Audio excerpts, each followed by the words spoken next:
Step into Value Zone. Value zone hyper mart బటాన్ చెరు.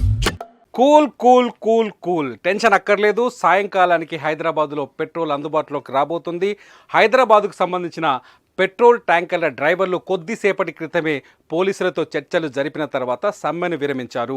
Already బంకుల్లో ఏదైతే refinery oils HP petrol bunk కావచ్చు, లేకపోతే ఇండియన్ ఆయిల్లో కావచ్చు, ఆల్రెడీ ట్యాంకర్లలో పెట్రోల్ నింపుకున్నారు. వాళ్ళు హైదరాబాద్లోకి ఎంట్రీ ఇస్తున్నారు. ఇప్పుడు ఎక్కడైతే బంకుల్లో నో స్టాక్ బోర్డ్స్ ఉన్నాయో కాసేపట్లో అవన్నీ తొలగిపోతున్నాయి. హైదరాబాద్లోని అన్ని పెట్రోల్ బంకుల్లోకి పెట్రోల్ డీజిల్ రాబోతున్నాయి. టెన్షన్ అక్కర్లేదు. నిజానికి ఉదయం నుంచే పెట్రోల్ బంకు ట్యాంకర్ల డ్రైవర్లు ఆందోళన దిగారు. న్యాయ చట్టంలో కొత్తగా తీసుకొచ్చిన మార్పులతో లారీ డ్రైవర్లంతా తీవ్ర ఆగ్రహంతో ఉన్నారు కేంద్రం పైన. ఆ చట్టంలో తీసుకొచ్చిన మార్పుల్ని తొలగించాలని చెప్పేసి ఆవేదనతో ఉన్నారు. ఏంటి అంటే హిట్ అండ్ రన్, ఏదైతే గుద్దేసి రోడ్డు పైన ఏదైనా యాక్సిడెంట్ చేసి హిట్ అండ్ రన్ చేసి అక్కడ నుంచి డ్రైవర్ ఎవరైనా పారిపోతే ఆ పారిపోయిన డ్రైవర్కి 10 ఏళ్ల పాటు జైలు శిక్ష, దాంతోపాటు 7 లక్షల రూపాయల జరిమానా కూడా విధించాలని చెప్పేసి కొత్తగా తీసుకొచ్చిన చట్టంలో మార్పులు తెచ్చారు.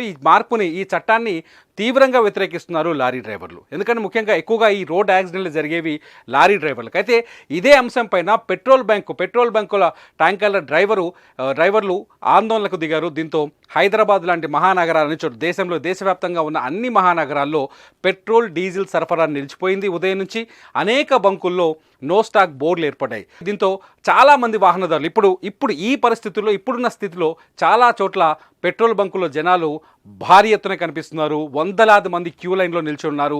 పెద్ద క్యూ లైన్లు కనిపిస్తున్నాయి. వెహికల్స్ తీసుకొని వచ్చి చాలామంది క్యూ కడుతున్నారు. కొందరు పెట్రోల్ డబ్బాలు తీసుకొచ్చి అడ్వాన్స్గా ఫిల్ చేసుకునే ప్రయత్నం చేసుకుంటున్నారు. ఎందుకంటే 2 రోజుల పాటు పెట్రోల్ డీజిల్ అందుబాటులో ఉండదనే ఒక ప్రచారం చాలా వేగంగా వ్యాపించింది. సోషల్ మీడియాలో చాలా కామెంట్స్ కూడా వినిపిస్తున్నాయి. ముఖ్యంగా రోజుకు 100 రూపాయలు పెట్రోల్ కొట్టించుకొని బైక్ పైన ఆఫీస్కి వచ్చే వాళ్ళు చాలామంది ఉంటారు. ఎందుకంటే ఎక్కువగా మధ్యతరగతి వాళ్ళు రెగ్యులర్గా వాళ్ళ పెట్రోల్ వెహికల్స్లో ట్యాంక్ ఫుల్ చేయించరు. కార్లలో వచ్చే వాళ్ళు కూడా ఎక్కువ మంది ట్యాంక్ ఫుల్ చేయించరు. వాళ్ళకు లెక్క ఉంటుంది, మంత్లీ ఇంత పెట్రోల్ ఖర్చు అవుతుంది, ఆ పెట్రోల్ తగ్గట్టుగానే 1000 రూపాయలు, లేకపోతే కార్లు అయితే 1000 రూపాయలు కొట్టిస్తారు, కొందరైతే 500 కొట్టిస్తారు. వెహికల్స్లో అయితే ఎక్కువ మంది 100 రూపాయలు కొట్టించుకొని ఏ రోజుకి ఆ రోజు పెట్రోల్ కొట్టించుకొని వెహికల్ టూ వీలర్ని నడిపిస్తూ ఉంటారు. అట్లాంటి వాళ్ళంతా ఇవాళ పెట్రోల్ బంకుల ముందు ఉన్నారు. చాలామంది సోషల్ మీడియాలో కామెంట్లు కూడా పెడుతున్నారు. ఒక కామెంట్ ఏంటంటే, అరే బాబు, రోజు 100 రూపాయలు కొట్టించే వాడిని మీ ధర్నా వల్ల 600 రూపాయల పెట్రోల్ కొట్టేయాల్సి వచ్చిందిరా బాబు అంటే బడ్జెట్ లెక్కలు కూడా ఇక్కడ చాలా స్పష్టంగా కనిపిస్తున్నాయి. ఇవన్నీ చూస్తుంటే వాహనదారుల్లో టెన్షన్ పెరిగిపోయింది. ముఖ్యంగా గ్రామీణ ప్రాంతాల్లో కూడా ఈ ఆందోళన ఎక్కువైపోయింది. ఎందుకంటే ఇది వరి నాట్ల సమయం. ఎకరాల కొద్దీ పొలాలు దున్నడానికి ట్రాక్టర్లకు డీజిల్ అవసరం ఉంటుంది. ట్రాక్టర్లన్నీ ఆగిపోయే అవకాశం ఉంది. నిజానికి విద్యుత్ తర్వాత అత్యంత అత్యవసరమైన వస్తువు ఇప్పుడు పెట్రోల్ డీజిలే.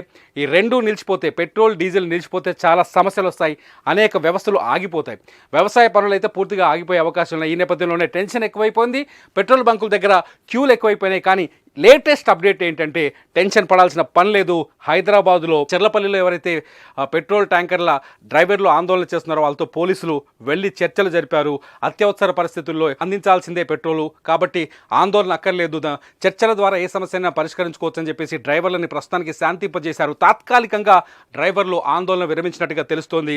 ఆల్రెడీ ట్యాంకర్లలో పెట్రోల్ డీజిల్ నింపుకొని ప్రయాణమైనట్టుగా తెలుస్తోంది. సాయంకాలానికి అన్ని చోట్ల అన్ని పెట్రోల్ బంకులకి పెట్రోల్ డీజిల్ చేరుకునే అవకాశం ఉంది. టెన్షన్ పడాల్సిన అవసరమైతే లేదు. 2 రోజుల పాటు డీజిల్ పెట్రోల్ దొరకదు అనే టెన్షన్ అక్కర్లేదు. ఆల్రెడీ పెట్రోల్ బంకులో కూడా కొన్ని రూల్స్ ఉన్నాయి. ప్రతి బంకులో ఏదైతే కెపాసిటీ ఉంటుందో కెపాసిటీలో 30% ఆయిల్ని నిల్వ ఉంచాలి. అంటే పెట్రోల్గా ఒక 1000 లీటర్ల ట్యాంక్ ఉందనుకోండి పెట్రోల్ బంకులు, అందులో 300 లీటర్ల పెట్రోల్ని 300 లీటర్ల డీజిల్ని వాళ్ళ దగ్గర నిల్వ ఉంచుకోవాలి. కొన్ని బంకులు ఈ పద్ధతుల్ని పాటించట్లేదు, ఈ నిబంధనల్ని. చాలా చోట్ల అనేక బంకులు ఈ నిబంధనలు పాటిస్తున్నాయి. కాబట్టి ఈ 2 రోజులకైతే బేసిక్గానే ఎటువంటి అవసరం లేదు. ఎవరైనా అడ్వాన్స్గా ఇదే ఎగబడి లేకపోతే రేపటి నుంచి పెట్రోల్ దొరకదేమని భయంతో కొట్టించుకొని పోతే తప్ప నార్మల్గా అయితే ఎటువంటి సమస్య ఉండదు. కొన్ని చోట్ల మాత్రం ఎవరైతే ఈ స్టాక్ను మెయింటైన్ చేయట్లేదో వాళ్ళు మాత్రమే నో స్టాక్ బోర్డులు పెట్టారు. మిగతా వాళ్ళు యథావిధిగా పెట్రోల్ పోస్తున్నారు. దీనిపైన టెన్షన్ పడాల్సిన పని లేదు.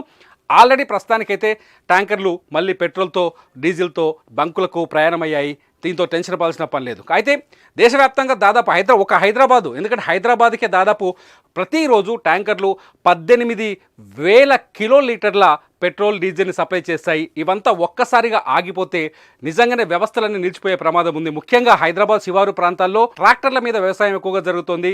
ట్రాక్టర్ల ఆధారంగా వ్యవసాయం జరుగుతుంది. అక్కడ వ్యవసాయ పనులు కూడా పూర్తిగా నిలిచిపోయే ప్రమాదం ఉంది.